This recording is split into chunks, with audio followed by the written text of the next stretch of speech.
Assalamualaikum warahmatullahi wabarakatuh.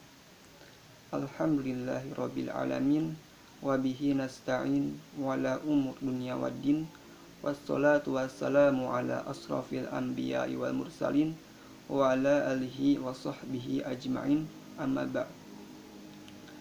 Pertama-tama dan yang paling utama, marilah kita panjatkan puji syukur kepada Allah Subhanahu wa taala yang atas izinnya kita masih diberikan kesehatan hingga saat ini.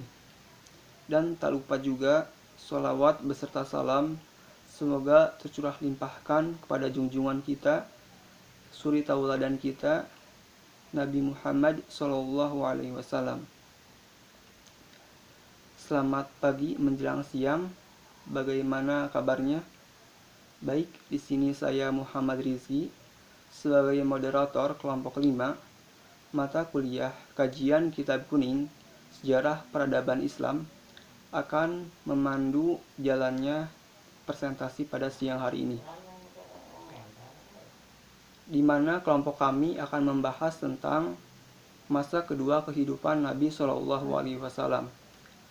Materi pertama akan disampaikan oleh Luis Rahayu, kemudian materi kedua akan disampaikan oleh Anissa Pratiwi, materi ketiga akan disampaikan oleh Arin Iriana Sofi, materi keempat akan disampaikan oleh Niken Nur Asfia Jahro, materi kelima akan disampaikan oleh Rani Rahmawati, materi keenam akan disampaikan oleh Kiki Fitriani, dan materi yang terakhir akan disampaikan oleh Renaldi Bermula. Baik, untuk mengefisienkan waktu, marilah kita buka presentasi pada siang hari ini dengan mengucapkan basmalah bersama-sama. Bismillahirrahmanirrahim. Baik, kepada pemateri pertama yaitu saudari Luis Rahayu, disilahkan. Bismillahirrahmanirrahim. Di sini saya sebagai pemateri pertama akan menyampaikan mengenai orang yang pertama kali beriman.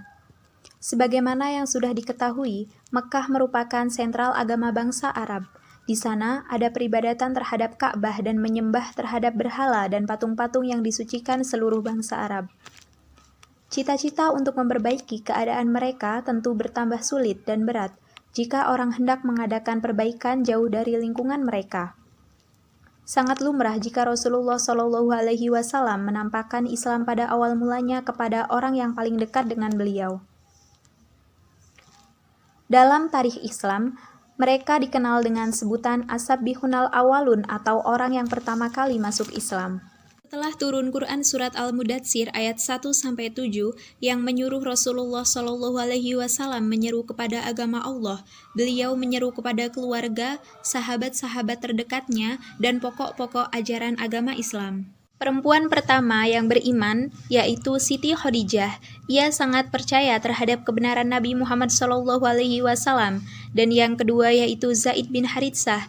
Ia adalah seorang budak Nabi SAW yang telah merdeka. Dan selanjutnya yaitu Bilal bin Rabbah Al-Habsyi. Kemudian disusul oleh kepercayaan umat ini. Baiklah, saya Anissa Pratiwi. Di sini saya akan mencoba melanjutkan penjelasan dari pemateri sebelumnya, yaitu tentang orang yang pertama kali beriman. Di sini ada beberapa orang yang pertama kali beriman itu berasal dari kaum Quraisy, yaitu diantaranya ada As'ad al-Arqam bin Abil Arqam al-Mazumi, Usman bin Maz'un, dan kedua saudaranya yaitu Qudamah dan Abdullah, Ubaidah bin Al-Hans bin Al-Muttalib bin Abdul Manaf, Sa'id bin Zaid al-Adawi dan istrinya, Al-Khattab, Habab bin Al-Arad, Abdullah ibnu Mas'ud al-Huzali, dan masih banyak lagi. Ibnu Hisham menghitung jumlah mereka lebih dari 40 orang. Selanjutnya saya akan menjelaskan tentang dakwah secara terang-terangan. Perintah pertama untuk menampakkan dakwah sehubungan dengan hal ini, ayat pertama yang turun adalah firman-Nya yang berbunyi, dan berilah peringatan kepada keluargamu yang terdekat. Quran Surat Asy-Syu'ara ayat 214. Terdapat jalur cerita sebelumnya yang menyinggung kisah Musa alaihissalam dari permulaan kenabiannya hingga hijrahnya bersama Bani Israel, lolosnya mereka dari kejaran Fir'aun dan kaumnya, serta tenggelamnya Fir'aun bersama kaumnya.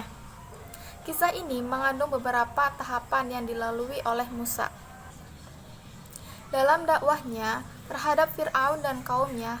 Akan rincian ini hanya dipaparkan seiring dengan perintah kepada Rasulullah Shallallahu Alaihi Wasallam agar berdakwah kepada Allah secara terang-terangan, sehingga di hadapan beliau dan para sahabatnya terdapat contoh dan gambaran yang akan dialami oleh mereka nantinya, yaitu berupa pendustaan dan penindasan manakala mereka melakukan dakwah tersebut secara terang-terangan. Demikian pula agar mereka mawas diri dari awal memulai dakwah mereka tersebut. Bismillahirrahmanirrahim. Di sini saya akan melanjutkan penjelasan dari Saudari Anissa Pratiwi mengenai dakwah secara terang-terangan. Menurut Ahmad Salabi ada 5 faktor yang mendorong orang-orang Quraisy menentang dakwah Rasulullah Shallallahu Alaihi Wasallam. Yang pertama, para pemimpin Quraisy tidak dapat menerima ajaran tentang kebangkitan kembali dan pembalasan di akhirat. Yang kedua yaitu orang-orang Quraisy tidak dapat membedakan antara kenabian dan kekuasaan. Mereka mengira jika mereka tunduk kepada seruan Nabi Muhammad SAW berarti mereka tunduk juga kepada kepemimpinan Bani Abdul Muthalib. Yang ketiga yaitu mereka takut kehilangan mata pencaharian. Contohnya yaitu pemahat dan penjual patung. Mereka mengira bahwa Islam menjadi penghalang rezeki mereka. Yang keempat yaitu Nabi Muhammad SAW mensiarkan persamaan antara hak hamba sahaya dan para bangsawan, tetapi tidak disetujui oleh bangsawan Quraisy. Yang kelima yaitu taklid kepada nenek moyang, merupakan sudah kebiasaan yang berurat dan berakar pada bangsa Arab. Langkah pertama yang dilakukan Rasulullah SAW dalam melakukan dakwah secara terang-terangan adalah dengan mengundang kerabat dekat seperti Bani Hasim dan Bani Abdul Muthalib bin Abdi Manaf. Beliau menyerukan untuk berserah diri kepada Allah. Namun dari sekian banyak yang datang, semua menentang dakwah Nabi Muhammad SAW kecuali pamannya yaitu Abu Thalib. Dia mendukung dan memerintahkan melanjutkan perjuangan Rasul. Sekian penjelasan dari saya, kurang lebihnya mohon maaf. Saya di sini akan melanjutkan cerita dari Saudari Arin. Dari yang hadir di situ, Abu Lahab angkat bicara, "Celakalah engkau untuk selama-lamanya ingin mengumpulkan kami." Lalu turunlah ayat, "Celakalah engkau Abu Lahab." Seruan beliau semakin menggema skenario Mekah. Hingga kemudian turunlah ayat, "Maka sampaikanlah olehmu secara terang-terangan segala apa yang diperintahkan kepadamu dan berpergilah kepada orang-orang musyrik." Quran Surah Al-Hijr ayat 94. Maka Rasulullah SAW langsung bangkit menyerang berbagai khulafah dari kebohongan syirik dengan menyebutkan kedudukan berhala dan hakikatnya kemarahan, bergejolak dan keanehan yang mengingatkan tatkala mereka mendengar suara yang melimpat kesesatan orang-orang musyrik. Orang-orang Quraisy bangkit untuk menghadang revolusi yang datang secara tak terduga ini, yang dikhawatirkan akan merusak tradisi warisan nenek moyang mereka. Orang-orang Quraisy bingung karena sepanjang sejarah nenek moyang mereka dan perjalanan kaumnya, mereka tidak pernah mengetahui bandingannya seperti ini. Rasulullah SAW menjelaskan kepada orang-orang yang memiliki hubungan terdekat dengan dengannya bahwa membenarkan risalah yang dibawanya tersebut adalah bentuk dari efektivitas hubungan antara dirinya dan mereka. Kemudian beliau membacakan kitabullah kepada mereka dan menyampaikan ajakan yang selalu disampaikan oleh para rasul terdahulu kepada kaumnya mereka. Wahai kaumku, sembahlah Allah, kalian tidak memiliki Tuhan selainnya. Beliau juga mulai memamerkan cara beribadahnya kepada Allah di depan kaum kepada mereka sendiri. Beliau melakukan sholat di halaman Ka'bah pada siang hari secara terang-terangan di hadapan khalayak ramai.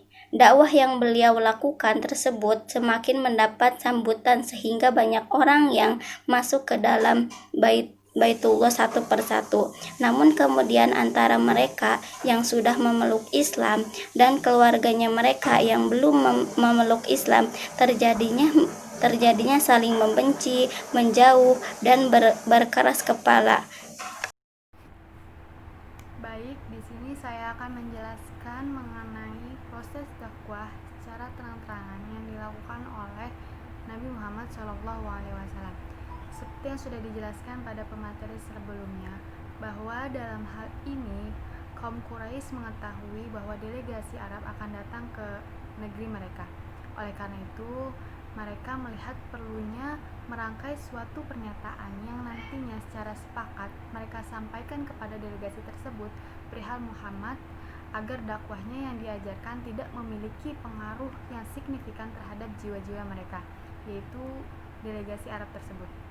Maka berkumpullah mereka di rumah Al-Walid bin Al-Mughirah untuk membicarakan satu pernyataan yang tepat dan disepakati bersama tersebut. Lalu Al-Walid berkata, bersepakatlah mengenai perihalnya Muhammad dalam satu pendapat dan janganlah berselisih sehingga membuat sebagian kalian mendustakan pendapat sebagian yang lain dan sebagian lain menolak pendapat sebagian yang lainnya. Setelah berpikir panjang, tidak ada jalan lain lagi bagi mereka untuk menghadapi orang yang jujur dan dapat dipercaya seperti Nabi Muhammad SAW, kecuali mendatangi paman beliau, yaitu Abu Thalib. Mereka meminta kepadanya agar menghentikan segala apapun yang diperbuat anak saudaranya. Dengan perkataan halus dan lemah lembut, Abu Thalib menolak permintaan tersebut. Alhasil, mereka pun pulang dengan tangan hampa sehingga Rasulullah SAW bisa melanjutkan dakwah, menampakkan agama Allah dan menyeru kepadanya. Semenjak penolakan itu, orang-orang Quraisy tahu bahwa Muhammad SAW sama sekali tidak menghentikan dakwahnya. Maka mereka memeras pikiran dan menyimpulkan untuk membenamkan dakwah ini. Adapun beberapa cara penghadang mereka terhadap dakwah Rasulullah SAW, di antaranya dengan ejekan dan penghinaan, olok-olok dan penertawaan. Hal ini mereka maksudkan untuk melecehkan orang-orang Muslim dan menggoyahkan kekuatan mental mereka. Selanjutnya itu menjelek-jelekan ajaran beliau, membangkitkan keraguan-raguan, menyebarkan anggapan yang menyaksikan ajaran-ajaran beliau dan diri beliau. Selanjutnya, penghadangan dakwah Rasulullah SAW oleh orang-orang Quraisy juga antara lain dilanjutkan seperti melawan Al-Quran dengan dongeng-dongeng terdahulu, sehingga manusia itu terfokuskan kepada dongeng-dongeng tersebut, yang kemudian juga banyaknya tekanan dan pertempuran antara orang-orang Quraisy atau penyiksaan orang-orang Quraisy terhadap pengikut Rasulullah SAW, dan yang terakhir yakni pemboikotan kepada seluruh pengikut Rasulullah SAW, sehingga Nabi Muhammad atau Rasulullah SAW menyuruh pengikutnya untuk hijrah ke luar Mekah. Nabi kumpulkan keluarganya. Dan ketika firman Allah Subhanahu wa Ta'ala turun yang artinya dan peringatilah keluargamu yang hampir dekat. Lalu Nabi Muhammad SAW kumpulkan keluarga dan kerabat dekatnya. Kemudian beliau pun sampaikan mengenai kabar azab Allah yang amat pedih dan amat besar, yakni di mana hari tidak berguna lagi harta mereka maupun anak-anak mereka.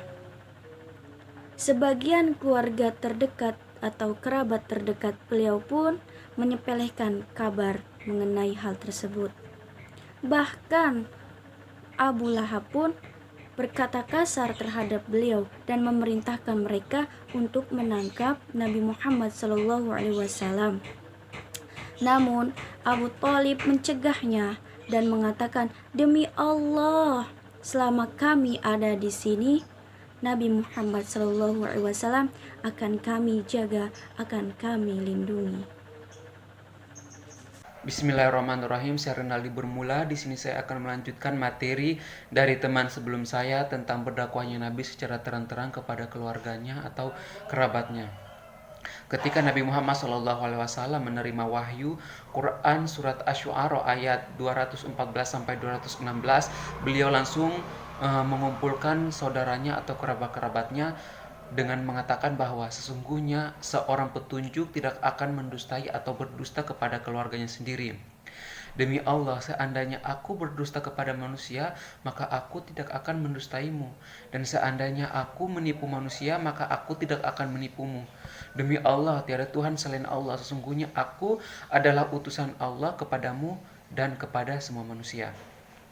Dapat disimpulkan bahwa ketika Nabi berdakwah kepada keluarganya, di sini Nabi memberikan dakwah itu atau petunjuk itu yang memang real dari Allah Subhanahu wa taala. Karena Nabi juga tidak mau membohongi keluarga-keluarganya. Nah, apabila Rasulullah itu menerima wahyu itu secara bohong atau dapat wahyu itu bohong atau Rasulullah itu mengada-ngada, maka secara tidak langsung Rasulullah juga sudah membohongi kerabat-kerabatnya, sudah membohongi keluarga-keluarganya. Maka di sini ayat dari Quran Asy-Syu'ara ini menunjukkan bahwa real Rasulullah itu mendapatkan wahyu atau petunjuk dari Allah Subhanahu wa taala kepada untuk menyuruh berdakwah kepada saudara-saudaranya atau kerabat-kerabatnya. Nah, ketika kalau Nabi itu menerima wahyu itu secara bohong, otomatis Rasulullah juga telah membohongi keluarganya. Allah Subhanahu wa taala juga berfirman yang artinya, maka janganlah kamu menyuruh atau menyembah Tuhan selain Allah Subhanahu wa taala yang menyebabkan kamu termasuk orang-orang yang diazab, dan berilah peringatan kepada kerabat-kerabat terdekatmu. Nah, kemudian dari sini Rasulullah menyampaikan mengajak kepada kerabat-kerabatnya juga tentang siksa dari neraka itu sendiri. Nabi mengumpulkan kerabat-kerabatnya atau saudara-saudaranya dan mengingatkan tentang siksa Allah Subhanahu wa taala.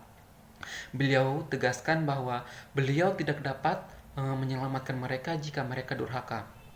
Nah, kemudian beliau bersabda, "Ya Abbas bin Abdul Muthalib, saya sedikit pun tidak dapat membantumu di sisi Allah.